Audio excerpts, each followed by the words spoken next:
And I'll begin by reading the first two stanzas or first three stanzas of the second verse of Ghana's national anthem. And it says, "Hail to thy name, O Ghana. To thee we make our solemn vow." And the emphasis is on our solemn vow. "Steadfast to build together a nation strong in unity." Now, why do I begin with this? I just really want to highlight the fact that building Ghana is not a person's responsibility.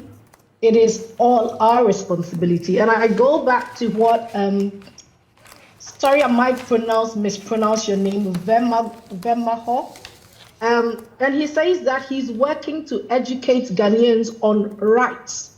And in all the statements he has made, there is an emphasis on rights, but there is silence on responsibilities. And I think that a lot of the time in Ghana, when we are talking about democracy, we talk about the rights that we have in democracy, but we are silent on the responsibilities that we have in democracy. And I'll go back to the law. And yes, I'm not a lawyer, but then I found it very interesting that in the Public Order Act, Section 3, the Public Order Act 1994, which is Act 491, Section 3, it talks about the responsibility of organizers and other persons.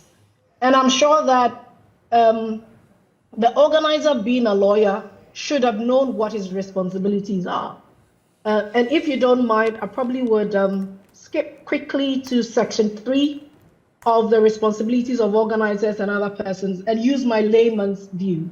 Now it reads, "Where at any special event, any damage is caused to any public property, the organizers or other persons found to have been responsible for the damage caused shall be liable to pay for the cost of the damage." That's one. Two, any person taking part in a special event shall obey the directions of police officers, safeguarding the proper movements of other persons and vehicles, and generally maintain order. Three, any person taking part in a special event shall conduct himself, and I would add herself, to such a manner as to avoid causing obstruction of traffic, confusion, or disorder. And we all know that even God, who created the earth, established order as the first order before he could start or begin creation. And so the question is, why do we think that we can wantonly flout the law that governs all of us and yet seek to say that we are upholding this very law? We cannot exist in this confusion. At the basis of all this fix the country demonstrations are 5 cardinal things that William Beveridge wrote about. And William Beveridge is a UK economist who drafted the Welfare Act. And he said, our concerns as human beings are to deal with the giant evils. And what are the giant evils? And I read that out to all of us for our benefit. The giant evils are squalor, ignorance, want, idleness, and disease. Now, in all these protests that we protest, how does it directly address squalor? How does it directly address ignorance? How does it directly address want? How does it directly address idleness? And how does it direct disease? There is a huge and a larger problem of global externalities that affect our country. We don't talk about that. We don't mention that. And that is the perception index about Africa, or the perception premium that Africa pays for in debt. We're a country that is poor, and I think that we need to recognize this fact. We're a poor country. A third of our expenditure is not covered by any income. So how do we balance all of this? How do we put this all together? By going on the streets and demonstrating, and by refusing to obey the law, and by creating a society that is fixed on chaos. How do we then address, the key issues of our society? We want a society built on discipline. We refer to countries like Singapore, the Garuandis, who refer to Rwanda at every slight moment. And they refer to it because of the law and order or the discipline that is in that country.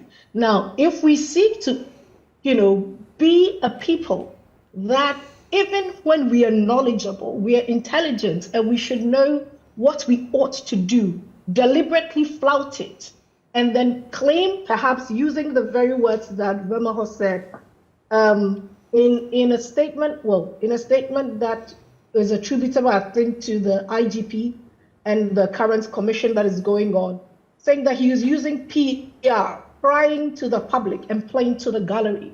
I question if this is the same tactic that is being employed by Fix the Country.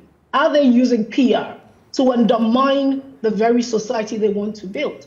Or are they doing it because they're really concerned about how our society is built? And so for me, the critical thing is, number one, what is the key question that we want to address?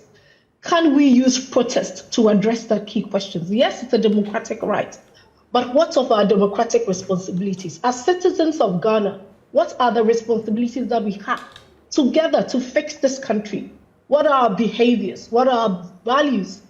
Do we exhibit integrity? So here, there's a lot of claims being thrown out. And I question, are they all about integrity? If you're saying that, lots of people called you to tell you not to publish something, the question is, if you are a person that is value-driven, would you listen to the people who are saying to you to cover up? Or will you say to them, yes, I hear what you're asking me to do, but it is a wrong thing you're asking me to do. And so I'm going to defy you. And I'm going to publish what they said. So why is it taking, 2 years, 3 years for him to publish this audio?